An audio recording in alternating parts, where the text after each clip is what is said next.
Yes, my dear friends, welcome back to the channel. Very good afternoon to you guys all out there. It is a beautiful Friday hot afternoon here in Southeast Asia. Ladies and gentlemen, wherever you are, on the continent of Africa, in Europe, in America, Canada, Australia, or right here in Southeast Asia, ladies and gentlemen, it is indeed Salam's blog, and you are highly welcome once again. Now, before we get started, I want to look at these pictures. Just take a critical look at these pictures.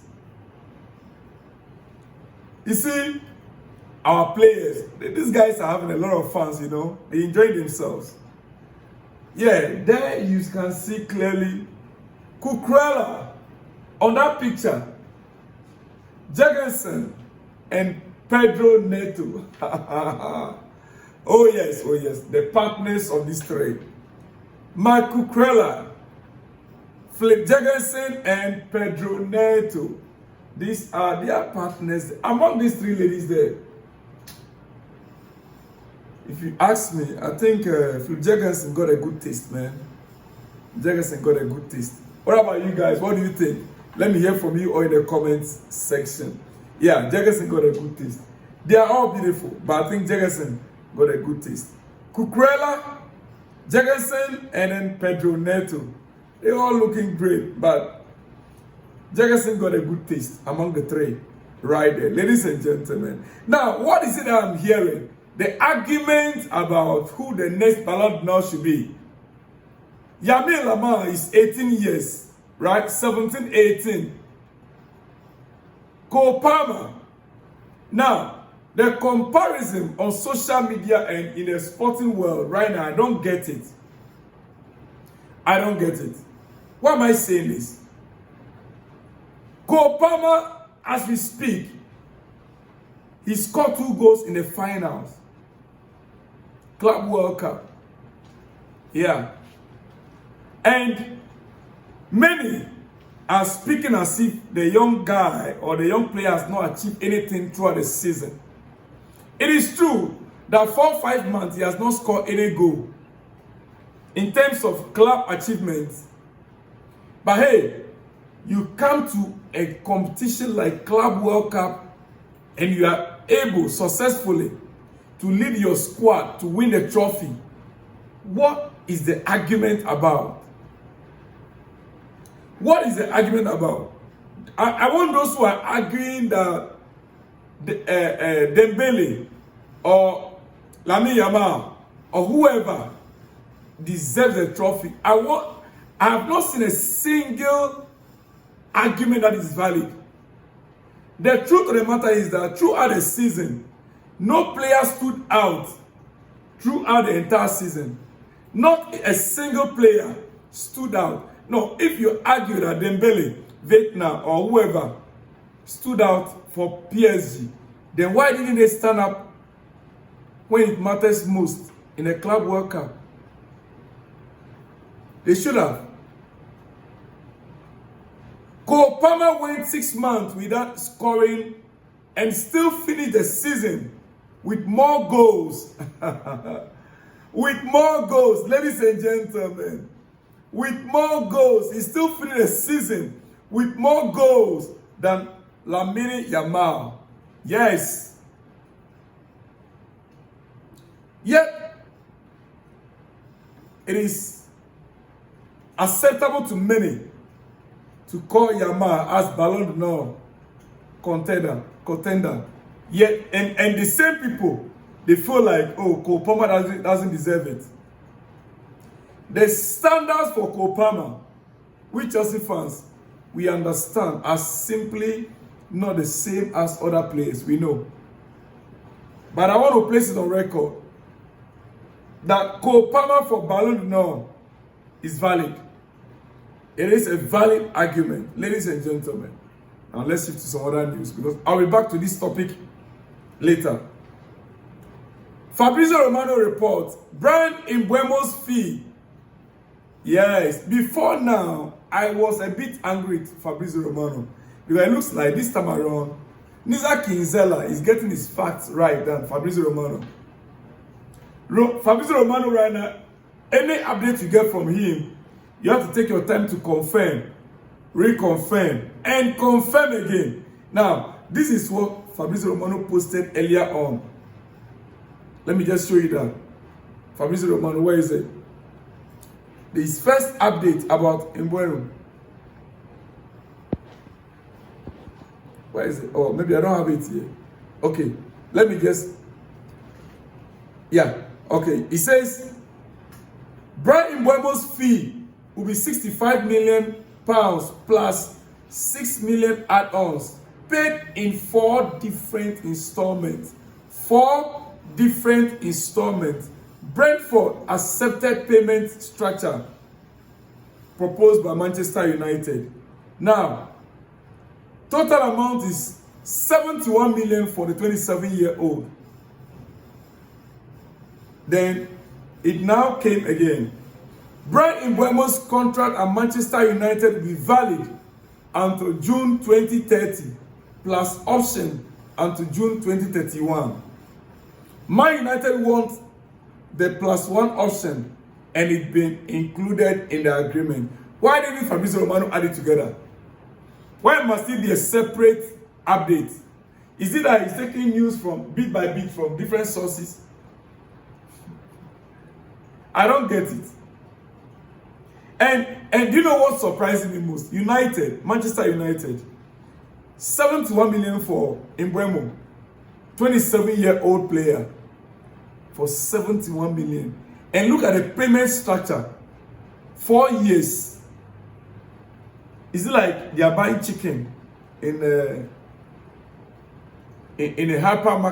hypermart nearby? I don't get the way Manchester United are doing their business these days. I don't get it. I don't. And Brentford graciously accepted a deal. 4 different installments. 65 million plus 6 million in add-ons. 4 different installments. Ladies and gentlemen, anyway, it is here we go. Yeah. Here we go. Breaking news. Brian Mbeumo to Manchester United. Here we go. Finally, after 2 months plus negotiations, green light from Brentford and club-to-club agreement reached for 71. Okay, this is another place where actually Fabrizio Romano reported it earlier at 70 million. Then later it was changed to 71 million. According to him, that report came from The Athletic. Contract agreed weeks ago with Mbeumo as he only wanted Manchester United move.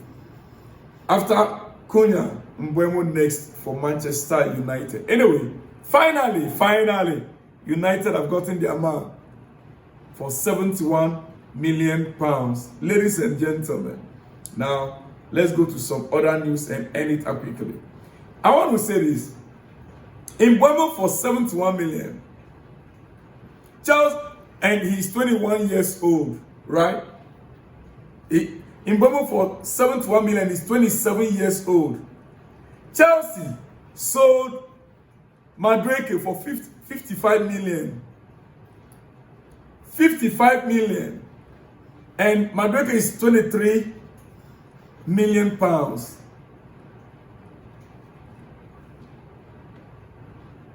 Plus and minuses.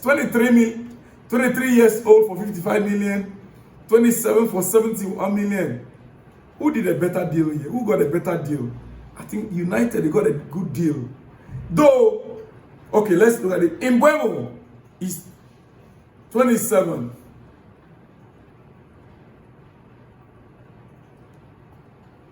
And Madueke, 23.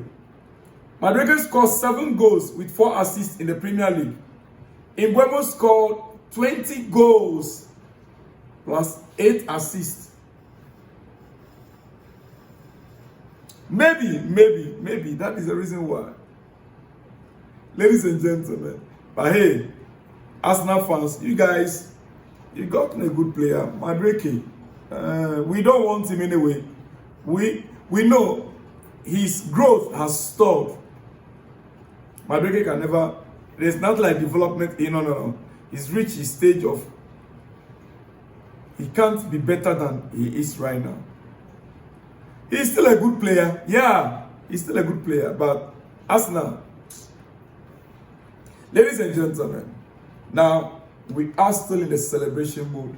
Chelsea fans, if you are on social media, you will notice, hey, now I'm beginning to see videos of Chelsea fans. How crazy Chelsea fans are celebrating the win, the Club World Cup. My goodness. You guys are intimidating other clubs. But it's going to be a long 4 years for other clubs. Before any other club can win the Club World Cup, it's going to be a long 4 years. This is Enzo Fernandez right there celebrating with the trophy. What a beautiful scene to see. That is our own Enzo. That is our Enzo, ladies and gentlemen. It's going to be a very long 4 years. And hey, when I was watching the videos, the goal scored by Cole Palmer, you know, Cole Palmer missed the first goal within the first 3-5 minutes when the game started. Yeah. And when he scored the first goal, finally, then he scored a second goal. João Pedro joined him to do the celebration. I don't know whether you saw it. Go back and watch the video. Okay, I'll give you the picture here. That's João Pedro and Cole Palmer there. When Cole Palmer scored a second goal, João Pedro joined him to do the celebration. Ladies and gentlemen, you see, this celebration, for me, I'm just trying to control my voice. You know, I'm finally recovering, right? Yes. And I want to make sure that my voice recovers fully. But I'm still in the mood. Today, Friday night, I am still waiting for my men, my guys, to give me a call. You know, we have to make the move. We need to continue to celebrate the trophy. Wherever you are, it is a weekend. Feel free to celebrate the trophy. Chelsea fans, it is our season. Forget about PSG. United, where are they? They can't even sign ordinary player. Arsenal, no. They are still struggling with Sesko. Chelsea, we are on top. Ladies and gentlemen, I'm about to run out quickly. I am about to run out. What else do I have to say there? Is there anything there? Okay. Aston Villa are reportedly willing to do business with Chelsea for Morgan Rogers. Aston Villa are reportedly willing to do business with Chelsea for Morgan Rogers, and the fee they are asking for is £80 million for Morgan Rogers. £80 million for Morgan Rogers as their way, as they look to put themselves in a strong position for PSR, Mike. So Aston Villa, they want to use Chelsea to settle their PSR situation. £80 million, right? Am I? Aston Villa for Morgan Rogers. Come on. No, we are okay. We are okay. We are good to go. We are good to go. Then it's better. We understand. Xavi Simons prefers to move to the Premier League. Yes. Xavi Simons preferred to move to the Premier League and has brought in super agent Ali Barat to help facilitate a move. Barat is expected to approach Chelsea. RB Leipzig will want significantly more than 43 million they spent on him in the winter. Let's just give him 55 million and get him. Chelsea, Barat, please give us Xavi Simons. I prefer that. I prefer him. Leipzig, they bought him 43 million pounds, right? We can pay 55. Let us have him. 55. Even 60 is better. Ladies and gentlemen, maybe you don't know much about Xavi Simons. You can Google him on YouTube. What the young man. I'm telling you, he's an incredible player. And he wants to come to the Premier League. And he has contracted super agent Ali Barat to help to get a deal sealed. Ladies and gentlemen, Chelsea, are we getting him? Xavi Simon? I hope so. I'll see you guys all in the next one when you see me. Shalom and peace.